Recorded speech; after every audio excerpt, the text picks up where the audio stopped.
La terre sous Naples ne dort jamais et semble trembler chaque jour plus violemment. Pozzuoli et ses environs subissent une série de séismes qui ne laissent aucun répit. Le sol s'élève, les murs tremblent et les habitants vivent donc dans la crainte d'un pire scénario pour la nuit suivante. Les champs flégrins approchent-ils du point de non-retour? Aujourd'hui, nous allons examiner la signification des derniers tremblements de terre, pourquoi certains sont d'une profondeur alarmante et comment les scientifiques préconisent déjà des décisions drastiques. Voici une histoire de science, d'histoire et de survie dans la caldeira la plus dangereuse d'Europe. Des centaines de tremblements de terre sous Naples, Pozzuoli, sur la côte du golfe de Naples. Ces dernières semaines, un motif est apparu sur les cartes que personne ne peut ignorer. Des points et encore des points superposés sous la ville, dans la mer toute proche et dans les quartiers entourant la caldeira. Il ne s'agit pas d'une secousse isolée ni d'une secousse occasionnelle qui surprend au petit matin. C'est une séquence persistante, une respiration accélérée du sous-sol, un ESM sismique.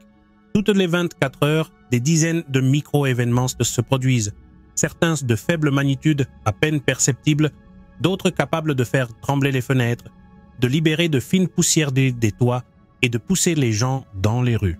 Le langage de la Terre s'est fait insistant. Les données qui ont divisé la conversation étaient les suivantes. Un séisme de magnitude 4,0, extrêmement peu profond, enregistré à seulement 300 mètres de profondeur, sous la zone urbaine de Pozzuoli. Un séisme de magnitude 4,0 n'est pas un séisme majeur à l'échelle mondiale, mais sa faible profondeur en fait un choc violent. Plus la rupture se produit près de la surface, moins la distance pour absorber l'énergie est grande. Elle semble plus forte, plus brutale. Et dans une ville aux bâtiments anciens, à la maçonnerie vieillissante et aux joints fragilisés, ce type de secousse n'est pas un fait théorique. C'est un risque immédiat. La fréquence a également changé. Des jours d'affilée avec des vagues de magnitude 2,x et 3,x, entrecoupées de dizaines de micro-événements. Un goutte-à-goutte constant et fatigant. Les témoignages de voisins parlent pendant de nuits blanches, d'enfants commençant à reconnaître le grondement sourd qui précède certaines secousses, de personnes âgées lui préférant passer le petit matin tout habillées, portes entrouvertes, au cas où elles auraient besoin de sortir.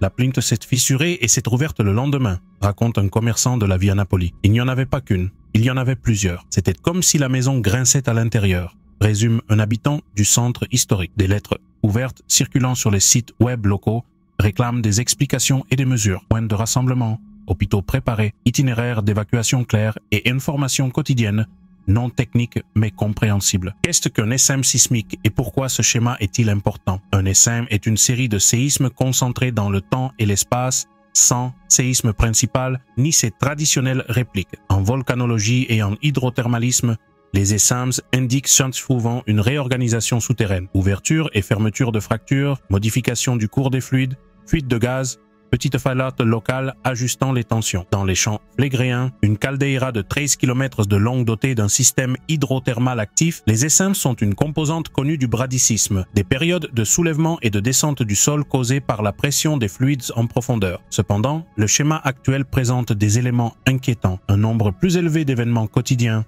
des magnitudes intermédiaires plus fréquentes et, surtout, des profondeurs très faibles. La profondeur est l'une des clés. De nombreux événements récents ont été calculés dans la gamme de 0 à 1 km, avec des noyaux d'activité projetés juste en dessous de zones densément peuplées. À ces altitudes, l'effet vibratoire est ressenti intensément, même si la magnitude est faible. Le sol agit comme une caisse de résonance. Les ondes ne parcourent pas à des centaines de kilomètres, mais elles se propagent suffisamment loin pour compromettre des éléments non structurels, plates, corniches, cloisons et, dans le pire des cas, des structures déjà endommagées par la fatigue d'années de micro-secousses. Dans les quartiers de bâtiments anciens, où les murs se soutiennent mutuellement, la différence entre un séisme de 3 à 4 km et un séisme de 0,3 km n'est pas une nuance, c'est la frontière entre une frayeur et une fissure dangereuse. Pourquoi la caldeira respire-t-elle ainsi?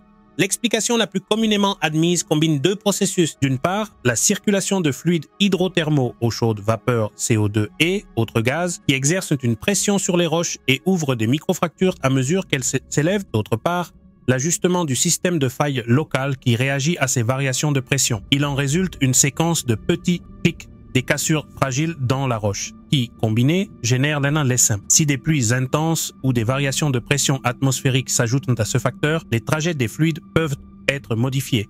D'anciens conduits réactivés, ou d'autres temporairement bloquées, réorganisant et l'activité sismique. Le séisme de magnitude 4,0 sous Puzols sert d'ancrage narratif. Il montre qu'en plus du pan bruit de fond de dizaines de micro-événements, le système peut produire des impulsions plus énergétiques lorsque la pression trouve un exutoire ou lorsqu'une section de roche fragile cède soudainement. La combinaison de nombreux petits séismes et de quelques séismes intermédiaires, tous peu profonds, est compatible avec un système hydrothermal se réchauffant et reconfigurant ses valves. Cela n'implique pas en soi une remontée imminente du magma, mais cela renforce le niveau de vigilance requis et le débat sur la gestion des risques. Dans les rues et sur les places, l'essaim bouleverse les habitudes. Les familles choisissent maintenant de dormir les stores relevés et les clés en main. Les commerces sécurisent leurs étagères avec leurs vitrines. Les écoles revoient les protocoles d'évacuation des salles de classe et une demande récurrente. Des informations claires et des mesures préventives visibles. Il ne suffit pas de savoir que les instruments enregistrent l'activité. La perception de la sécurité exige des signaux concrets. Points de rassemblement signalés, plans de transport alternatifs en cas de fermeture de section de la tangentiale ou des viaducs de vallée, campagne de porte-à-porte avec des instructions simples sur la conduite à tenir en cas de fort séisme ou de chute d'objets. D'un point de vue technique, l'essaim actuel révèle un système sensible. Lorsque le dioxyde de carbone et la vapeur trouvent de nouveaux chemins, les pressions changent et de l'énergie est libérée sous forme de tremblements de terre. Si ces voies sont bloquées, la pression peut s'accumuler localement et déclencher un événement plus important. Cette logique de valves et tuyaux nous aide à comprendre pourquoi certains jours, les tremblements de terre semblent s'aligner sous un secteur et le lendemain, ils se déplacent de quelques centaines de mètres. Le fluide explore des voies et la roche réagit. Tout cela ne minimise pas l'épuisement émotionnel lié à la vie en état d'alerte. Au contraire, cela le replace dans son contexte. L'essaim persistant est un message du sous-sol qui doit se traduire en décision, renforcement de la communication sur les risques, accélération des micro-interventions dans les bâtiments vulnérables, répétition des itinéraires et des horaires d'évacuation, et maintien d'une surveillance instrumentale maximale. La science fournit le diagnostic du processus, la gestion publique et communautaire, la réponse qui réduit l'exposition. Abonnez-vous et activez les notifications pour suivre chaque évolution de cette affaire. Dans les prochains articles, nous expliquerons ce que ce phénomène signifie pour la caldeira, les propositions des scientifiques et les décisions qui pourraient être prises si l'activité continue de s'intensifier. Un monstre sous la ville. Pour comprendre pourquoi l'essaim actuel est si inquiétant, il faut avoir une vue d'ensemble. Les Campi Flegrei ne sont pas un volcan isolé avec un cône visible. C'est une caldeira volcanique, une dépression elliptique d'environ 13 km de diamètre qui englobe des quartiers entiers de Puzoles, une partie de Naples et une partie du Golfe. Sous cette surface urbaine et côtière se trouve un système complexe de roches chaudes, de fluides, de fractures et d'anciens conduits volcaniques. À première vue, la vie continue. Circulation, marché, navire. Mais le sol sur lequel tout ce réseau se déplace vibre selon sa propre mécanique. C'est pourquoi, depuis des décennies, de nombreux spécialistes décrivent les Campi Flegrei comme la caldeira la plus dangereuse d'Europe, non seulement en raison de son histoire éruptive, mais aussi de la densité de population installée juste au-dessus de son cœur. Cette respiration est connue sous le nom de bradicisme, des périodes pendant lesquelles le sol s'élève lentement pendant des mois, voire des années, suivi de phases de descente. Ce n'est pas un caprice du terrain. Il réagit aux variations de pression en profondeur, principalement dues à la circulation de fluides, eau chaude, vapeur et gaz comme le CO2 qui remplissent et vident les espaces poreux de la roche, ou appuient contre les fissures et les failles. Lorsque la pression augmente, le sol gonfle. Lorsqu'elle diminue, il se dégonfle. Au cœur de ce cycle, des tremblements de terre se produisent. De petites ruptures fragiles lorsque la roche cède à la pression. Le bradisme est un comportement typique des grandes sources hydrothermales et, dans les champs flégréens, il a façonné la vie locale pendant des siècles. Des ruines romaines soulevées et affaissées à plusieurs reprises au cycle moderne avec des rues et des quais fissurés qui modifient leur élévation par rapport à la mer. Le lien entre le bradisme et les essaims sismiques est direct. Lorsque les fluides trouvent de nouveaux chemins ou que les anciens conduits sont obstrués, la pression est redistribuée. Chaque réajustement peut produire une succession de microfractures, ce que nous entendons comme des tremblements. Si le système reste ouvert grâce à des valves naturelles permettant l'échappement ordonné des gaz,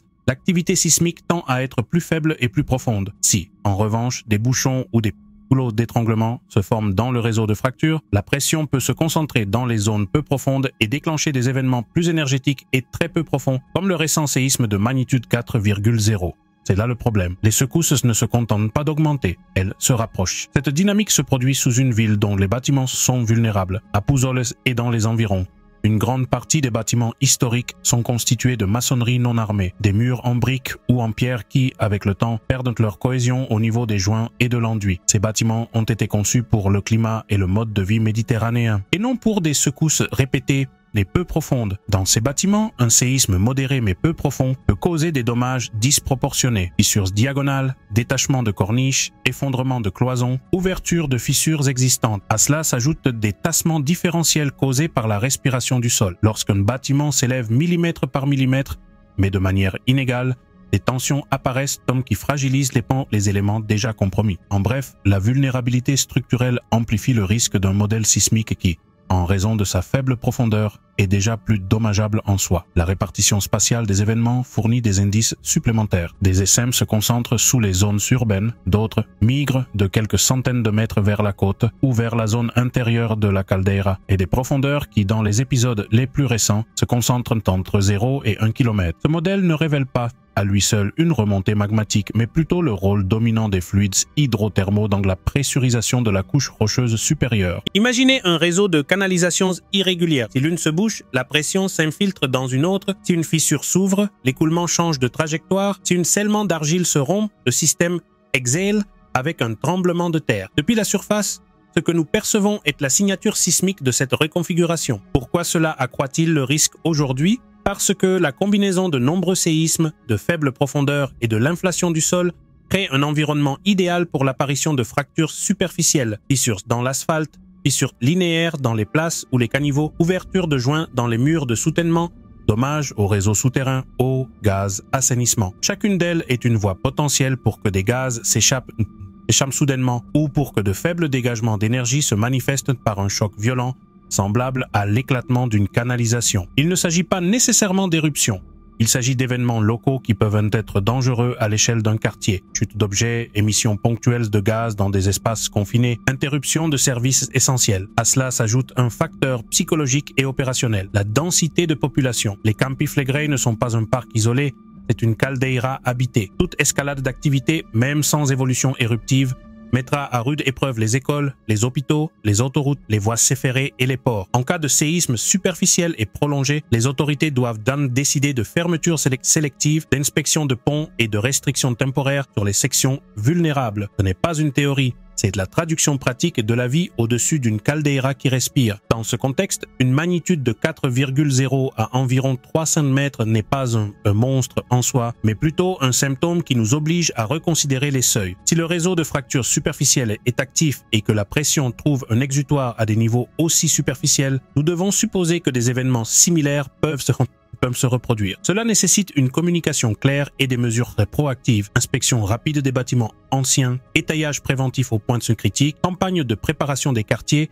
et révision des voies d'évacuation pour envisager d'éventuelles fractures ou fermetures. La conclusion technique de ce bloc est simple et convaincante. Les champs flégréens sont un système hydrothermal volcanique dans lequel les fluides jouent actuellement le rôle principal dans l'activité sismique. Le schéma observé est simple persistant, magnitudes intermédiaires, faible profondeur, est cohérent avec une augmentation de la pression dans la partie supérieure de la caldeira et la reconfiguration des conduits. Cela ne confirme pas une éruption imminente, mais augmente la probabilité de dommages causés par des séismes superficiels et des fractures très locales. Et, dans une ville construite sur ses fondations, la différence entre une alerte et une crise se mesure à la préparation. Dans le prochain bloc, nous aborderons le point clé qui flotte déjà dans le débat public, l'avertissement des scientifiques. Quand le principe de précaution justifie-t-il de parler d'évacuation partielle ou de plans activés? Quels sont les critères? Comment concilier la réduction des risques avec la vie quotidienne de centaines de milliers de personnes? C'est là que la science, la gestion et la communauté doivent se rencontrer. L'avertissement des scientifiques.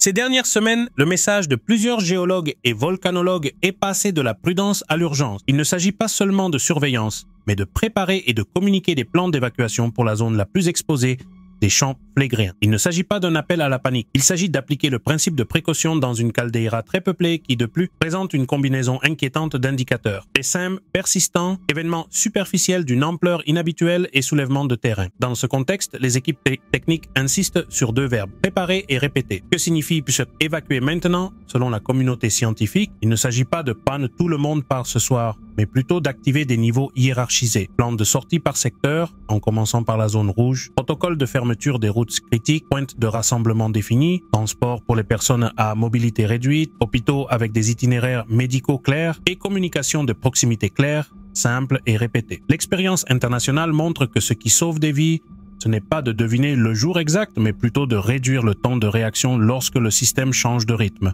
C'est pourquoi lorsqu'on parle de évacuation, on parle souvent de pré-évacuation, liste, sac à dos, exercice, clés en main, carburant dans la voiture et savoir exactement où aller si l'ordre est donné. Le principe de précaution est simple à expliquer, mais difficile à mettre en œuvre. Si le potentiel de dommage est très élevé et que les indicateurs sont cohérents avec une augmentation du danger, on agit avant une confirmation absolue. La précision absolue n'existe pas dans les systèmes volcaniques et hydrothermaux. On travaille avec des seuils, lesquels chaque territoire définit les siens, mais dans les caldeiras urbaines, les plus courants y sont P. Le nombre de séismes quotidiens au-dessus d'un niveau donné, les magnitudes répétées à faible profondeur, l'accélération du soulèvement du sol, les modifications de la chimie des gaz et l'augmentation des dommages aux structures, fissures, corniches, fuites dans les réseaux. Il ne s'agit pas d'un point unique, mais d'un ensemble de signaux. Lorsque plusieurs options s'alignent, la recommandation technique est sans équivoque. Passer de la surveillance passive à la préparation active. Le débat politique et social est inévitable. Évacuer des milliers de personnes dans une zone métropolitaine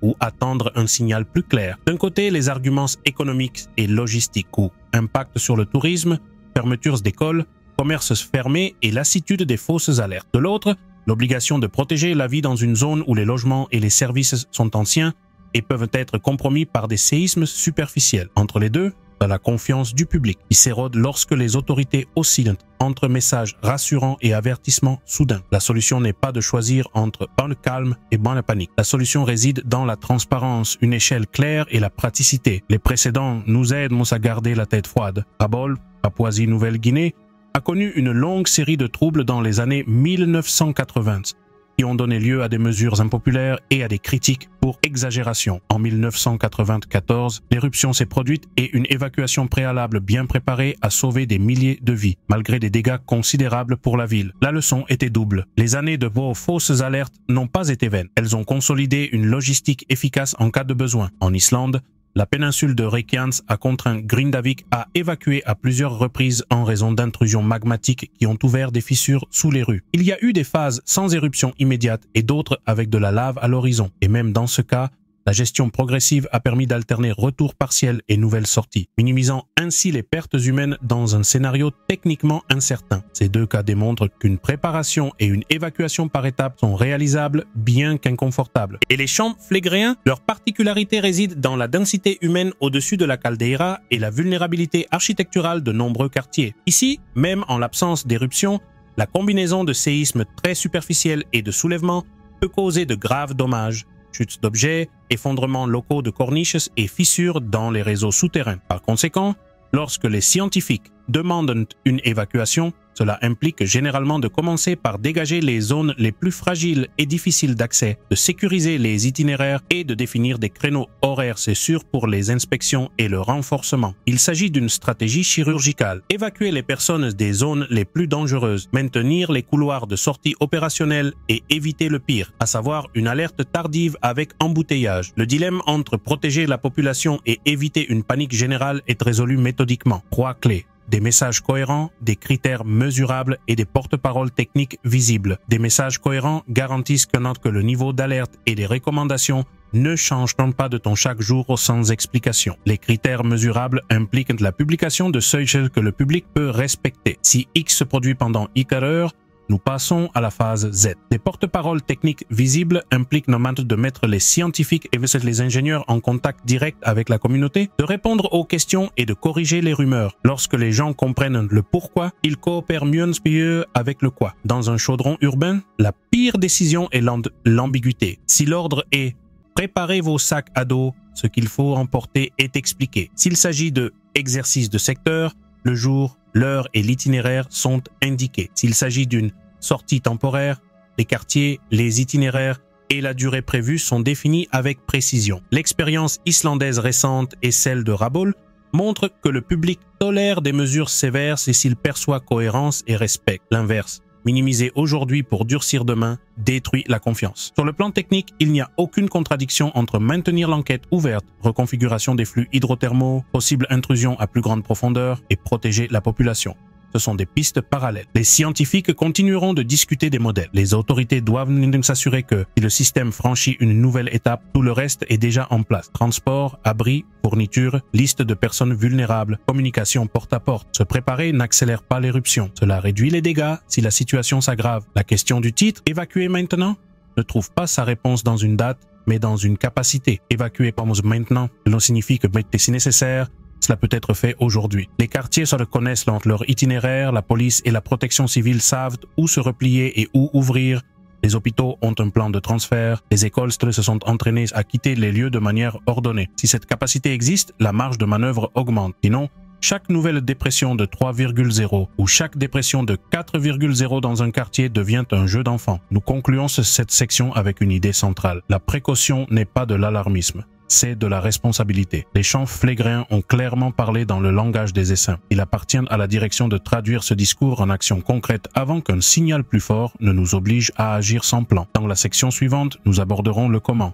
Les mesures actuelles et celles qui manquent, de la surveillance et des fermetures de seuils aux exercices, itinéraires et soutien social pour une population qui a besoin de plus que de messages rassurants. Elle a besoin d'un plan efficace. Préparez-vous à l'inévitable. Les campi Phlegrei sont surveillés 24 heures sur 24 et 7 jours sur 7 par l'INGV, Institut National de Médecine Vétérinaire, qui gère un réseau de sismographes, de GPS et de capteurs de gaz pour suivre chaque vibration et variation du terrain. Des cartes des risques délimitent clairement la zone rouge, la zone la plus touchée en cas d'éruption ou de tremblement de terre majeur. Des protocoles papier définissent également le mode d'activation des niveaux d'alerte. Sur le papier, le système est en place, mais en pratique, les limites sont évidentes. Le plus inquiétant c'est l'absence d'exercices clairs et fréquents. De nombreuses familles ignorent bien comment réagir si les sirènes retentissent pas où aller et où quels sont les itinéraires les plus sûrs. Des plans d'urgence existent, mais ils sont mal diffusés. Il ne s'agit pas seulement de mesurer les risques, mais aussi de s'assurer que chaque habitant sache comment réagir en quelques secondes. Dans des villes densément peuplées comme Naples ou Puzoles,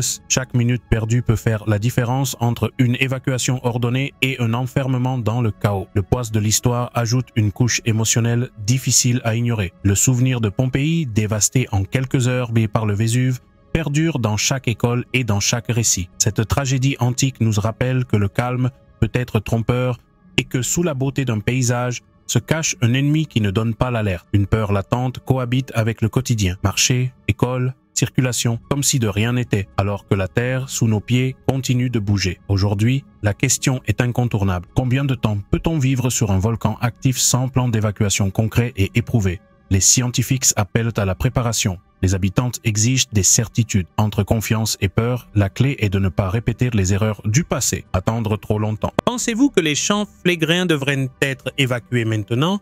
Ou est-il encore prudent d'attendre des signes plus clairs? Donnez votre avis dans les commentaires et partagez-le avec la communauté. N'oubliez pas de vous abonner, d'aimer, de partager cette vidéo et d'activer la cloche pour rester informé de tout ce qui se passe. À bientôt pour la prochaine vidéo. Et jusque-là, restez vigilants, restez conscients.